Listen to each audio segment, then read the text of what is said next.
ಸಿದ್ದಾಪುರದಲ್ಲಿ ಏತ ನೀರಾವರಿ ಯೋಜನೆಯನ್ನು ಸ್ಥಗಿತ ಮಾಡಿದ್ದಕ್ಕೆ ದೊಡ್ಡ ಮಟ್ಟದಲ್ಲಿ ಹೋರಾಟವನ್ನ ರೈತ ನಾಯಕರು ಕೈಗೊಂಡಿದ್ದಾರೆ. ಸಾಕಷ್ಟು ಜನ ಬಂದಿದ್ದಾರೆ. ಇದೇ ವಿಚಾರಕ್ಕೆ ಸಂಬಂಧಪಟ್ಟಂತೆ ಶಾಸಕರು ಗುರುರಾಜ್ ಗಂಟೆಹೊಳಿ ನಮ್ಮ ಜೊತೆಗಿದ್ದಾರೆ. ಅವ್ರನ್ನ ನಾನು ಮಾತನಾಡಿಸ್ತಾ ಹೋಗ್ತೀನಿ. ಸರ್ ನಮಸ್ಕಾರ.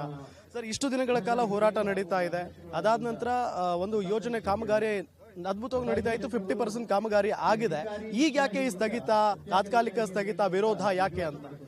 ಈಗ ಒಂದು ಯೋಜನೆ ಬರಬೇಕಿದ್ರೆ ನಾನು ಇವತ್ತಿಗೂ ಆ ಮಾತನ್ನು ಹೇಳ್ತೇನೆ. ಆ ಸಮಾಜಕ್ಕೊಂದು ತಾಕತ್ತು ಬೇಕು, ಆ ಸಂಘಟನೆಗಳಿಗೊಂದು ತಾಕತ್ತು ಬೇಕು, ಆ ಸರ್ಕಾರಕ್ಕೊಂದು ತಾಕತ್ತು ಬೇಕು. ಆ ಯೋಜನೆಗಳು ಬರುವಂತಾಗಬೇಕಿದ್ರೆ ನಾನು ಹೇಳೋದು ಇದೆಲ್ಲವೂ ಜನಬದ್ಧತೆ ಮತ್ತು ಜನ ಕಾಳಜಿಯ ವಿಷಯಗಳು. ಇದನ್ನು ಯಾರ್ಯಾರು ತಂದುಕೊಟ್ಟಿದ್ದಾರೆ ಅದನ್ನು ಉಳಿಸ್ಕೊಳ್ಬೇಕಾದ್ದು ನಮ್ಮ ಜವಾಬ್ದಾರಿ. ಹಾಗಾಗಿ ಯಾವ ಕಾರಣಕ್ಕೂ ಯಾವ ಹಿತಾಸಕ್ತಿ ಇನ್ಯಾರದೋ ತಾಕತ್ತು ತೋರಿಸಿದ್ರು ಈ ಪ್ರಾಜೆಕ್ಟ್ ತೊಂದರೆ ಆಗಬಾರ್ದು.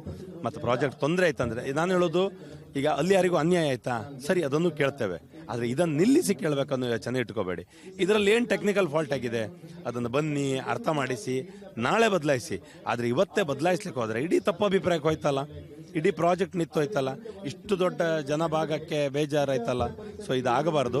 ಯಾವ ಕಾರಣಕ್ಕೂ ಈ ಪ್ರಾಜೆಕ್ಟ್ನಲ್ಲಿ ಬದಲಾವಣೆ ಆಗಬಾರ್ದು.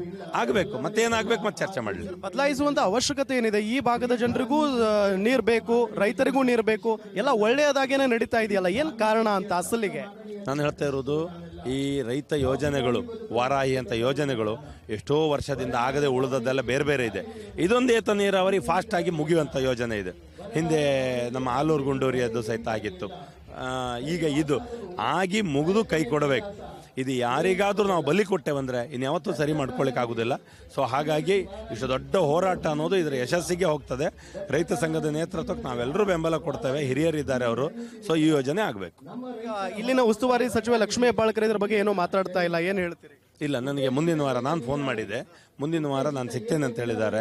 ಅದ್ರದ್ದು ಆ್ಯಕ್ಚುಲಿ ಏನಂತ ವಿವರಣೆ, ಅವ್ರಿಗೆ ಏನೋ ಒಂದಷ್ಟು ವಿವರಣೆಗಳನ್ನು ಯಾರು ಕೊಟ್ಟಿರ್ತಾರೆ, ವಿವರಣೆ ಕೊಡಿ, ನಾನು ಅದಕ್ಕೆ ತೀರ್ಮಾನ ತಗೋತೇನೆ ಅಂತ ಹೇಳಿದ್ದಾರೆ. ಸಂಸದರಾದಂಥ ರಾಘಣ್ಣನವರು DKಶಿ ಅವರಿಗೂ ಮಾತಾಡ್ತೇನೆ ಅಂತ ಹೇಳಿದ್ದಾರೆ. ಸೊ ಇದರದ್ದು ವಾಸ್ತವವನ್ನು ಇನ್ನೊಮ್ಮೆ ಅರ್ಥ ಮಾಡಿಸಿ ಅದನ್ನು ತರುವಂಥ ಪ್ರಯತ್ನ ಮಾಡ್ತೇವೆ. ನೀವು ಹೋರಾಟ ಮಾಡ್ತೀರಿ, ನಿಮ್ಮ ಪಕ್ಷನೂ ಇದ್ರ ಬಗ್ಗೆ ಗಮನ ಹರಿಸುತ್ತಾ ಅಂತ ದೊಡ್ಡ ಮಟ್ಟಕ್ಕೆ? ನಾನು ಇವತ್ತಿಗೆ ಸಭೆಯಲ್ಲೂ ಮಾತು ಕೊಟ್ಟಿದ್ದೇನೆ. ನಮ್ಮ ಸಂಸದರಿಂದ ಹಿಡಿದು ನಮ್ಮ ರಾಜ್ಯಾಧ್ಯಕ್ಷರಿಂದ ಹಿಡಿದು ಇಡೀ ಪಕ್ಷ ಈ ನೀರಾವರಿ ಯೋಜನೆಯ ಪರ ಇರ್ತದೆ. ಇನ್ನು ಯಾರಿಗೆ ಅನ್ಯಾಯ ಆಗಿದೆ, ತೊಂದರೆ ಆಗಿದೆ ಅಂತೇಳಿ ಅವರದ್ದನ್ನು ನಾವು ಕೇಳ್ತೇವೆ.